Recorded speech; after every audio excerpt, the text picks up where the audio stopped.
भक्ति जब किसी को प्राप्त हो जाती है तो सदा के लिए सुखी हो जाता है, फिर वो दुख का मुख कभी देखता नहीं है। महाभारत में एक प्रसंग आया है, एक प्रसिद्ध ऋषि थे, जाजली ऋषि नाम था उनका। उन्होंने भोजन आदि त्याग करके जंगल में तपस्या करने का प्रण लिया, कठोर तपस्या करने लगे, वो भी खड़े होकर के। इस तरह तपस्या में लीन रहते थे, खाना पीना सब छोड़ करके लंबे समय से इसी तरह खड़े रहे तपस्या में।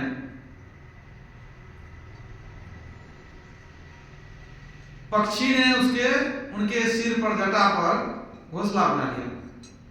सोचा कि कोई लकड़ी का ठूंठ है ऐसे पड़ा हुआ है, तो माथे में जो जटा थी उसमें पक्षी ने घोंसला बना लिया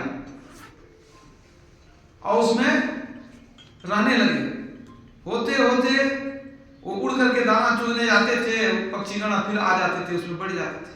होते होते पक्षी ने अंडा दिया, अंडे से बच्चा भी निकला, लेकिन वो उसी तरह अविचल उसी तरह रहे, तपस्या में लिए, पक्षी को कोई कष्ट दिया नहीं।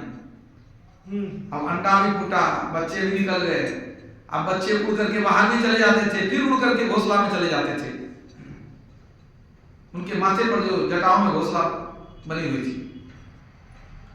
इस तरह होते होते पक्षी के बच्चे भी बड़े हो गए। अब एक बार पक्षी अपने बच्चों सहित जो उड़ गया तो महीनों तक नहीं आया लौटकर। तब इनको लगा कि अब ये लोग नहीं आएंगे, अब हमारी भक्ति पूर्ण हो गई, हमारा पुण्य जो है प्रकट हो गया। इनके मन में हो गया कि अब हम धर्म के मर्म को समझ गए, धर्म की प्राप्ति हमको हो चुकी है। मन अंदर से अहंकार जागृत हो गया। वहां से तपस्या से उठे, समुद्र में स्नान किए और आकाश की ओर मुंह करके कहते हैं कि मैंने धर्म को प्राप्त कर लिया।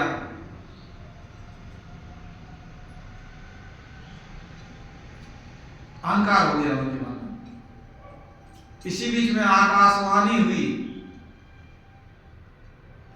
कि ऋषि, आपने जो धर्म का ज्ञान प्राप्त किया है, आपका जो भी ज्ञान है वह काशी में रहने वाले तुलाधार वैश्य के बराबर भी नहीं है।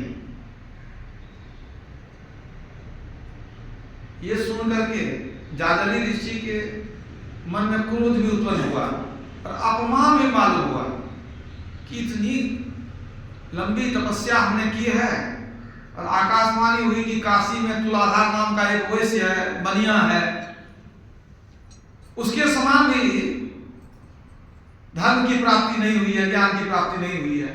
अच्छा नहीं लगा सुनकर, सोचा जाके पता लगाते हैं, देखते हैं कि वो कैसा व्यक्ति है, क्या ज्ञान है उसके पास। जाजली ऋषि वहां से चले, चलते चलते काशी पहुंचे। तुलाधार वैश्य के यहाँ चले गए। वो दुकान पर बैठ करके कुछ बिक्री कर रहे थे। जैसे देखा कि वो आए, ये उठकर खड़े हो गए, आदर से उनको बैठाया, नमन किया, नमस्कार किया, कहा महाराज आइए विराजिए, मुझे पता था कि आप मुझसे मिलने के लिए आ रहे हैं। जाजली ऋषि ने कहा कि कैसे पता चल गया तुमको मैं आ रहा हूं? कहने मुझको तो सब कुछ पता है, मुझे ये भी पता है कि आप बहुत दिनों से तपस्या कर रहे थे, अब पक्षी ने आपके माथे पर घोंसला बना करके उसमें अंडा दे दिया, फिर उससे बच्चे भी निकल गए। और जब बच्चे बड़े होकर निकल उड़ गए, फिर आपको लगा कि मैंने सब कुछ पा लिया, मुझे धर्म की प्राप्ति हो गई है। ये सब सुन करके जाजली ऋषि को घोर आश्चर्य हुआ, ये कैसे जान गया? कहा तुम कैसे जान गए ये सब बात? तुम क्या सब करते हो सो बताओ। कहा महाराज मैं क्या करता हूं, मैं तो साधारण गृहस्थ हूं, लेकिन पूरी ईमानदारी से गृहस्थ धर्म का पालन करता हूं।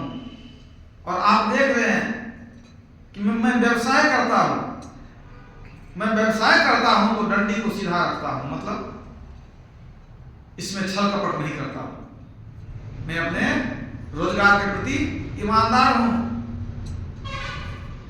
मैं उतना ही मुनाफा लेता हूं जिससे मेरी रोजी रोटी चल जाए, मेरे परिवार का भरण पोषण हो जाए।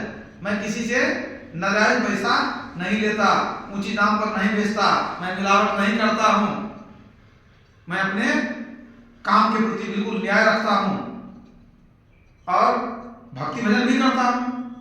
गृहस्थाश्रम में रह करके मैं भक्ति भजन भी करता हूं। तुलाधार वैश्य ने बहुत कुछ ज्ञान दिया उनको। उन्होंने बताया कि मैं भले संसार में हूं लेकिन मैं मन में मोह नहीं रखता, मैं निंदा और स्तुति से विचलित नहीं होता हूं। कोई निंदा करे हमारी या कोई बड़ाई करे, मैं समभाव रखता हूं। मैं जीव मात्र के प्रति अहिंसा और दया की भावना रखता हूं, सबको समान दृष्टि से देखता हूं। मैं किसी से राग द्वेष नहीं करता, मैं किसी को छोटा बड़ा नहीं मानता और जीव मात्र की सेवा भी करता हूं। मैं इस तरह से मैं गृहस्थ धर्म का पालन करता हूं।